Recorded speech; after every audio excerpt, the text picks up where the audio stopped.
शेतकऱ्यांना सरसकट विनाआड कर्जमाफी देण्यात यावी या मागणीसाठी छत्रपती संभाजीनगरमध्ये राष्ट्रवादी शरदचंद्र पवार पक्षाच्या वतीनं आंदोलन करण्यात येणार आहे आणि आंदोलनात खासदार निलेश लंके सुद्धा सहभाग घेणार आहेत. काय सांगाल, यापूर्वी सुद्धा आपण आंदोलन केले होते, आज पुन्हा आंदोलन करावं लागतं? खऱ्या अर्थाने शेतकऱ्यांसाठी पुन्हा पुन्हा आंदोलन करावं लागतं हीच या राज्यासाठी घातक गोष्ट आहे. हे सरकारचं कुठंतरी अपयश आहे. मागच्या 15 दिवसापूर्वी रोहितदादा पवारांनी अन्नत्याग आंदोलन पंढरपूरच्या पावन सरकारने त्या ठिकाणी मलमपट्टी लावण्याचा प्रयत्न केला, कुठंतरी आश्वासनं दिलं आणि अधिवेशन चालूनंतर त्यामध्ये अधिवेशनामध्ये एक शब्दसुद्धा काढला. याचा अर्थ फक्त हे सरकार वेळ काढू पाहणार.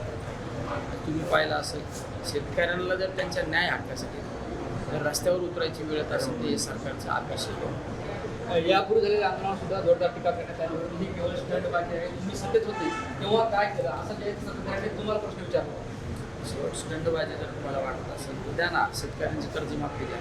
जेव्हा आज आम्ही प्रमुख मंडळी ज्यावेळेस कर्जमाफीच्या संदर्भात करतो, आमची कर्जमाफी होणार आहे, शेतकऱ्यांची कर्जमाफी. हा कुठल्या पक्षाचा पार्टीचा विषय नाही, हा शेतकऱ्यांचा विषय. आणि तुम्ही कुठल्या व्यक्तीवर टीका टिप्पणी करत नाही, अवमान करत नाही, तुम्ही माझ्या शेतकऱ्यांचा अवमान करता. ही लाजिरवाणी गोष्ट आहे. जो शेतकरी अन्नदाता आहे आपला, तुमचा आमचा सर्वांचा अन्नदाता आहे, ते शेतकऱ्याला जर आत्महत्या करण्याची वेळ कशामुळे येते? त्याच्या शेतीमालाला बाजारभाव नाही, खतं बियाणं त्याची दिवसेंदिवस किमती वाढत चालल्या आणि शेतकरी माझा कर्जाच्या ओझ्याखाली दिवसेंदिवस त्या ठिकाणी जात आहे कर्जाच्या ओझ्याखाली. त्यामुळं ह्याला जबाबदार कोण? याला जबाबदार सरकार आहे. आज राज्यामध्ये दिवसाला 8 ते 9 शेतकऱ्यांची आत्महत्या करावं लागते. कशामुळं? आपला जीवनाचा त्याग करावा लागतो. कशामुळं? तुमच्या कर्जाच्या ओझ्याखाली. तुम्ही त्याला सामोरच जाऊ शकत नाही. त्याला जबाबदारी सरकार आहे. तिथं असं म्हणणं आहे का याचे सगळ्यांचे गुन्हा दाखल केला पाहिजे या सरकारवर टाकला पाहिजे. तुम्ही निवडणुकीच्या दरम्यानमध्ये ज्यावेळेस समाजामध्ये फिरता त्यावेळेस सांगता 7-12 कोरा करतो. काय झालं 7-12चं? शेतीमालाच्या बाजारभाव देतो. काय झालं? दुधाला बाजारभाव देतो. काय झालं? तुम्हाला निवडणुक्या आल्यानंतर शेतकऱ्यांची आठवण होती आणि नंतर शेतकऱ्यांचा विसर पडतो. तर आपण बघतो आंदोलनापूर्वी तिथे पोलिसांनी मोठा बंदोबस्त लावला. जवळपास 650 पोलीस कर्मचारी कर्मचारी आहेत. 1000 पोलीस आहेत. काय वाटतं सगळं? तुम्ही आता मी येताना पाहिजे तर इतके पोलीस आहे. हा शेतकऱ्यांचा आवाज दाबण्याचा कुठेतरी प्रयत्न केला जात आहे.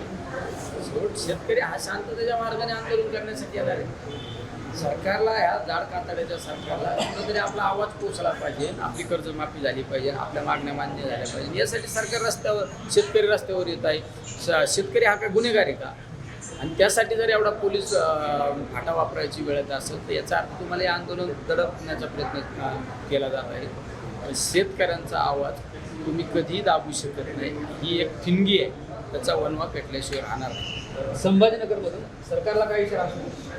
सरकारला एकच सांगू इच्छितो, जर तुम्ही खऱ्या अर्थाने शेतकरी पुत्र म्हणून जर राज्यामध्ये फिरताना तर आत्ताच्या आत्ता या अधिवेशनामध्ये लगेचच्या लगेच पूर्णपणे सरसकट कर्जमाफीचा निर्णय घेतात.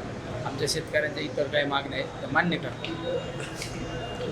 निश्चित आपण बघतोय आंदोलनापूर्वी खासदार निलेश लंके आपल्यासोबत होते. जर सरकार शेतकऱ्याचं पुत्र म्हणून वाढत असेल तर लगेच सरसकट कर्जमाफीचा निर्णय घ्यावा असं त्यांनी सांगितलं. Camera person Asgar Ali sir, Dnyaneshwar Londhe, TV9 Marathi, Chhatrapati Sambhajinagar.